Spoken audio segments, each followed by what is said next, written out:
The beast is incredible, Dane, once again, and you've outdone yourself this year when you look at really the number of prospects in this draft, and you had to take care of it, and you spent the entirety of the last year working on it, I know.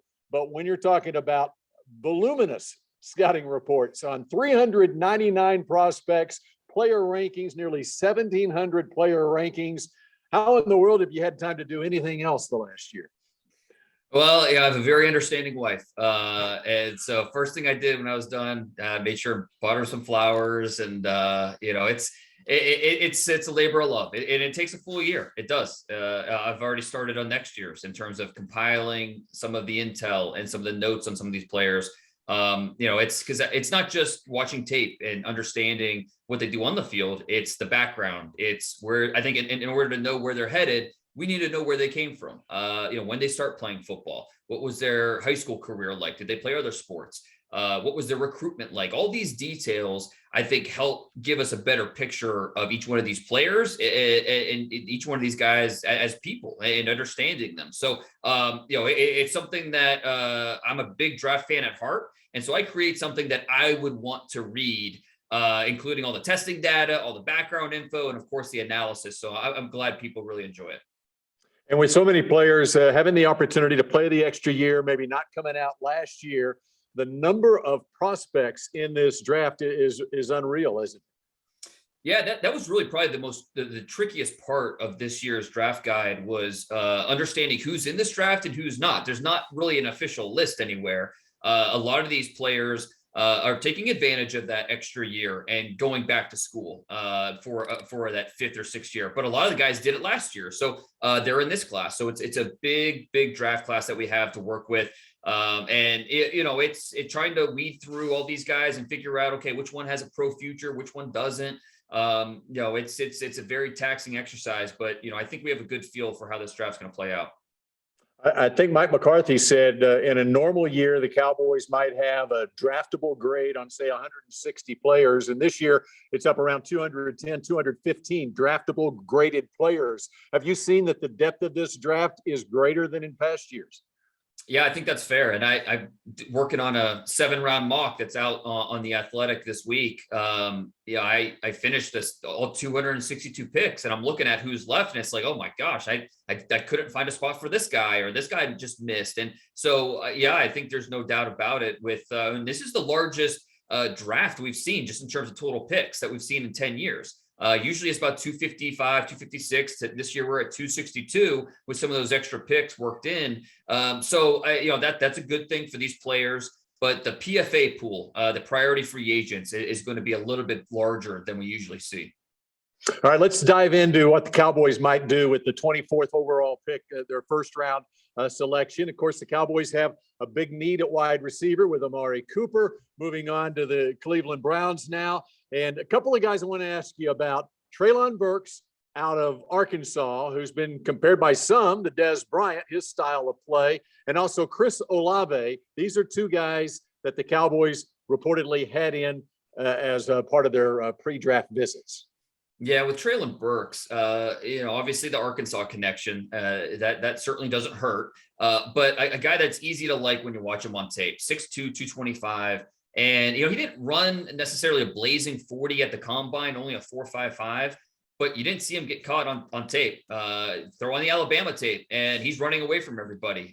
Nobody in the SEC had more plays of 20-plus yards last year than TREYLON BURKS. I think the biggest thing with him is just, there's going to be a little bit of a developmental period for him because they used him in the backfield. They used him in the slot.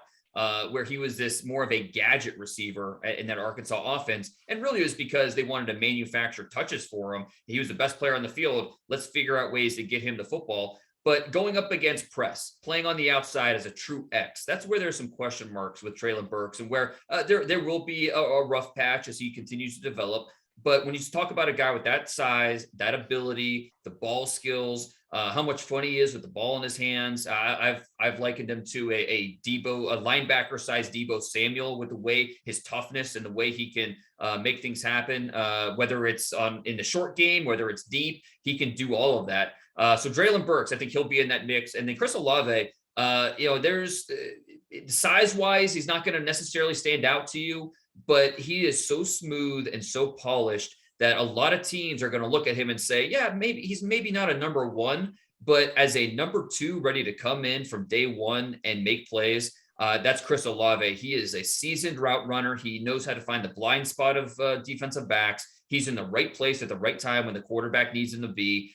You wish he had a little bit more after the catch. He's not going to break tackles. That's not really his game, but he has 4.3 speed, so he can win deep. And then his route running ability to get open, create that separation. That's what gets you excited about Chris Olave.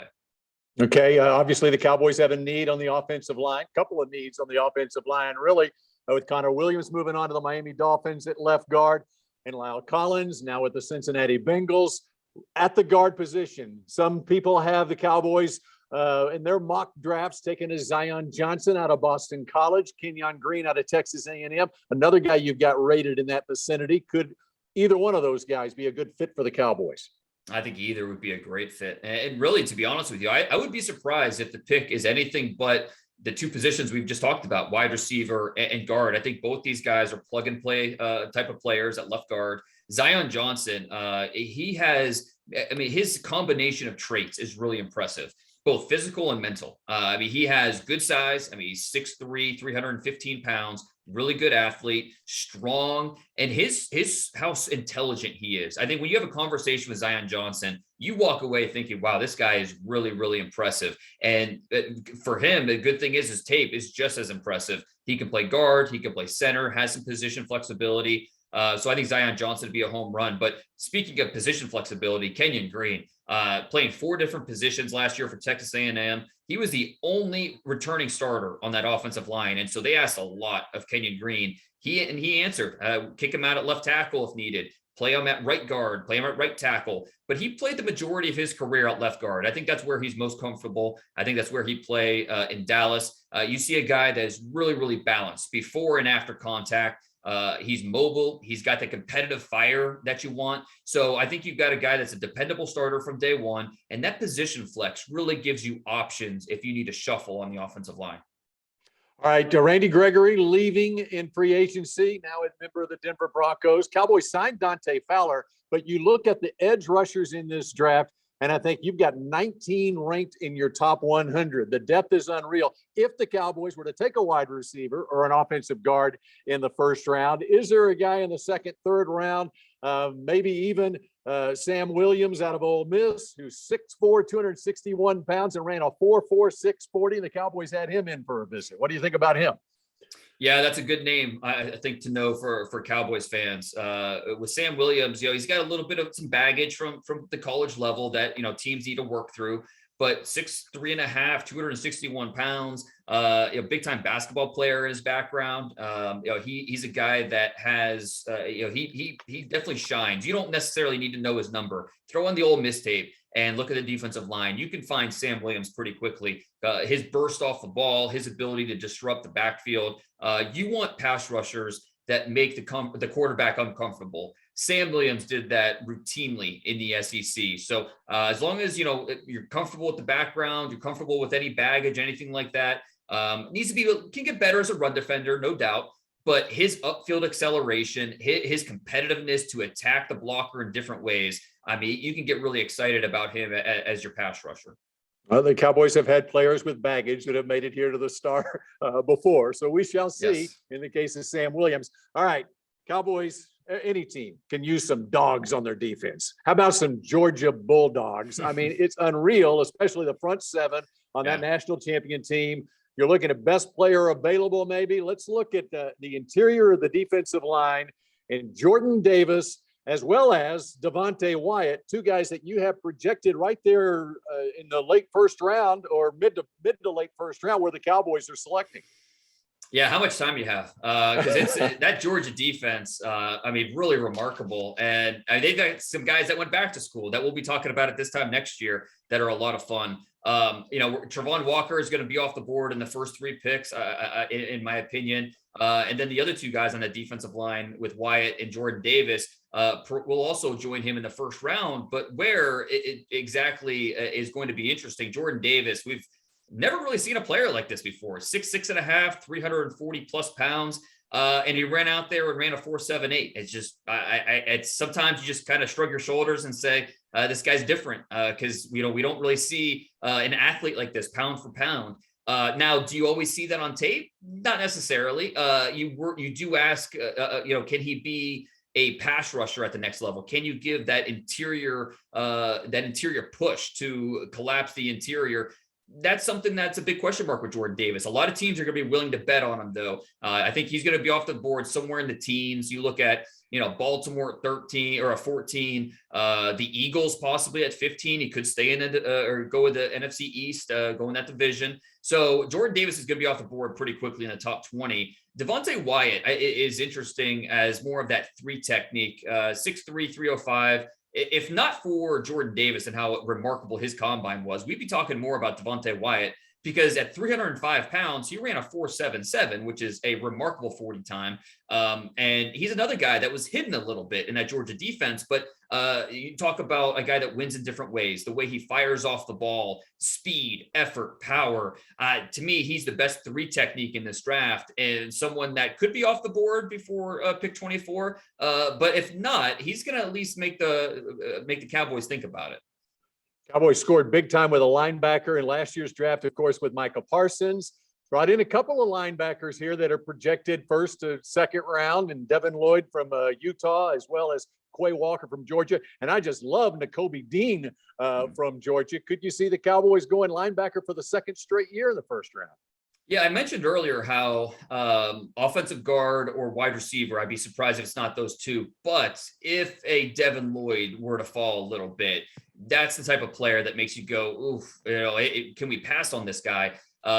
He's an all-around linebacker, 4-down player. Don't need to take him off the field. 6'3", 237, former high school safety, so he can hold up in coverage. He had 10 passes defended, 4 interceptions this year. Also very good against the run, over 100 tackles. And his explosiveness downhill, 22 tackles for loss, second in the country, only to Alabama's Will Anderson, who we'll be talking about next year as being one of the first picks drafted.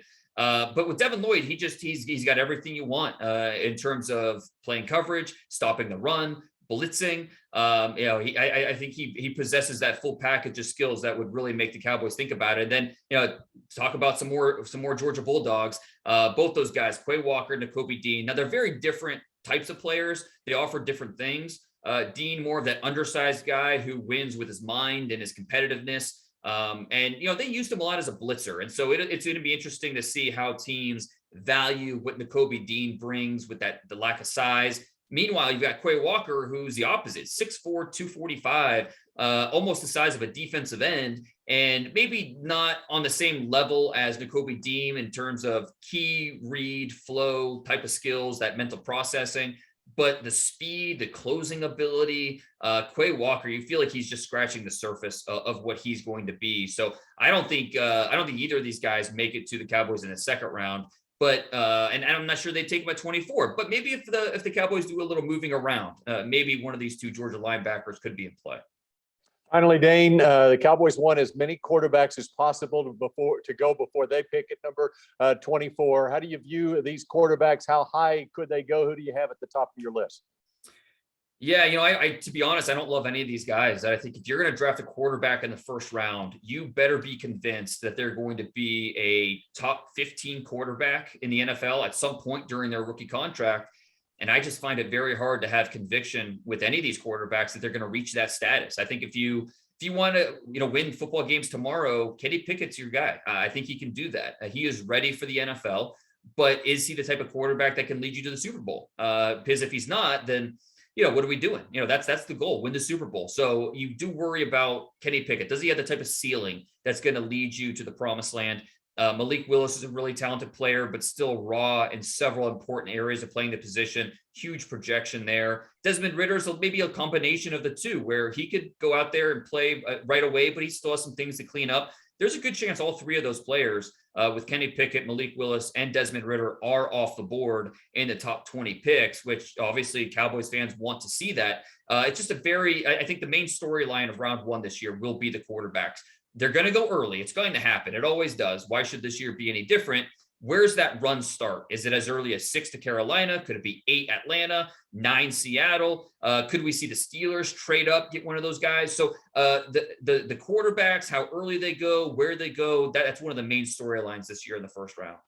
All right. And who is your prediction for the Cowboys to pick at 24? Right now, here we are over a week out from the draft. I'm going with Zion Johnson. I think the Cowboys would love to return to the days where that offensive line was known as the most dominant in the NFL. And Zion Johnson's a plug-and-play guy. He can stabilize things long-term. He can give you position flex to kick inside the center if you need him to. I just think he'd be a very safe, a very maybe conservative type of pick. But you feel good about the way he's going to stabilize your offensive line. All right, Dane. I appreciate it. Thank you so much. Great work. I appreciate envious it. of you. Thank you. I appreciate it. Thanks, man.